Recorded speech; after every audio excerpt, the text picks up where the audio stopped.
100 seat जीतने के दावे पर बोले नेशनल कॉन्फ्रेंस के नेता पूर्व मुख्यमंत्री उमर अब्दुल्ला।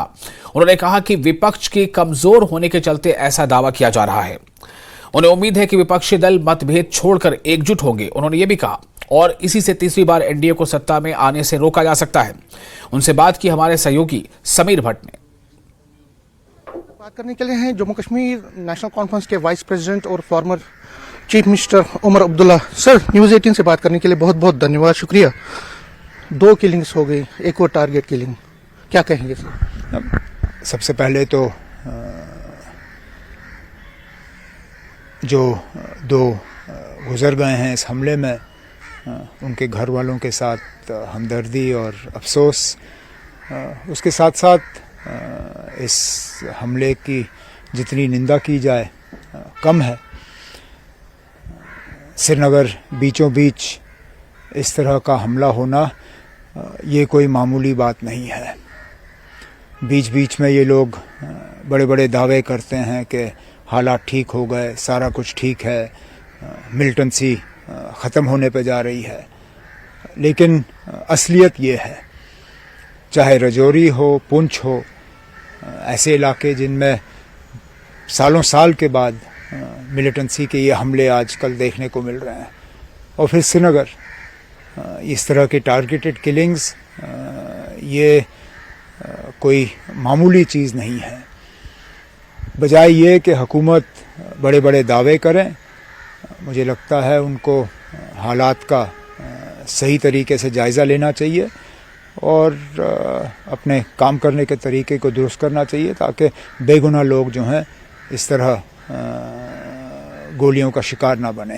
क्योंकि टारगेट किलिंग हो रही है, पिछले साल भी हमने देखा, पिछले लगातार 2-3 साल से जो पीएम पैकेज के एम्प्लॉयज, पंडित एम्प्लॉयज, वो भी माइनॉरिटीज और कई पुलिस वालों की हत्याएं हुई हैं। क्या आपको लगता है कि ये जो कितना बड़ा कंसर्न है और कितना ये एक कंसर्न बन के अव्वल के सामने आया है, और इससे क्या लगता है आपको कि जो माइनॉरिटीज खासकर वहाँ पे या जो वहाँ पे लेबर जाता है, कितना मुश्किल है उनको सामने आना? मुश्किल तो है, खतरा है उनको, कौन उससे इनकार कर सकता है। जिस तरह जैसे आपने खुद कहा, ये पहला हमला नहीं है। लगातार पिछले शायद 3 साल से इस तरह के हमले जो हैं वक्तन फ़वक्तन हमें देखने को मिल रहे हैं, और हुकूमत को चाहिए कि इन लोगों को हौसला दें और उनकी जो सिक्योरिटी जो है उसका सही तरीके से वो इंतज़ाम करें, बजाय ये कि सिर्फ दिखावे में पड़े। क्योंकि इस हुकूमत की एक आदत हो गई है, ये सिर्फ शोशा करते हैं। इनको सिर्फ अपने बैनर और पोस्टर देखने को चाहिए। ये सिर्फ चाहते हैं कि अखबारों में इनके प्रेस नोट छपें, और जो असली काम लोगों को सिक्योरिटी देने का है और हालात को ठीक रखने का है, उस चीज़ में ये पूरी तरह से नाकाम हुए हैं। जब हम बीजेपी वालों से बात करते हैं या गवर्नमेंट, वो कहते हैं कि अब हड़ताल नहीं हो रही है, स्टोन पेल्टिंग नहीं हो रही है, स्कूल खुल रहे हैं। वो कहते हैं कि ये जो घटनाएं हैं ये एक डिरेल करने की, जो पीस आया है उसको डिरेल करने की कोशिश है। आप क्योंकि एक तजुर्बेकार और पुरानी सियासतदान, क्या आपको लगता है कि एक डिरेल करने की अटेम्प्ट है पाकिस्तान की, या जो हमारे यहाँ जम्मू कश्मीर में पीस को डिस्टर्ब करने की कोशिश? अब जब ये लोग नाकाम हो जाते हैं तो ये फिर इसको डिरेल कहते हैं। जब हमारे वक्त में ऐसे हमले होते थे तो उसके लिए किसको जिम्मेदार ठहराया जाता था? आज भी जब बीजेपी वाले हमारी हुकूमत के बारे में बात करते हैं तो जितनी भी आप माननीय होम मिनिस्टर साहब की तकरीर मुझे याद है, जिसमें उन्होंने कहा कि नेशनल कॉन्फ्रेंस वाले और इससे पहले हुकूमतें थीं वो जिम्मेदार थीं, यहाँ हज़ारों लोग मरे। जब हमारे दौर में हज़ारों लोग मरे जो ये कहते हैं, तो वो क्या डीरेल नहीं था? सिर्फ इनके वक्त में डीरेल होता है। हमारे वक्त में हमारी नालायकी, इनके वक्त में डीरेल। अगर हम नालायक थे तो ये भी नालायक हैं।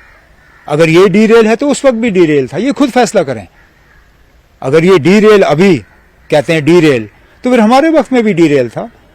फिर हमारे वक्त में नालायकी नहीं थी, नाकामी नहीं थी। ये पिक एंड चूज तो कर नहीं सकते ना कि हमारे वक्त में जब हमले होते थे तो उसके लिए हम लोग कसूरवार, इनके वक्त में जब हमले होते हैं तो उसके लिए पाकिस्तान कसूरवार।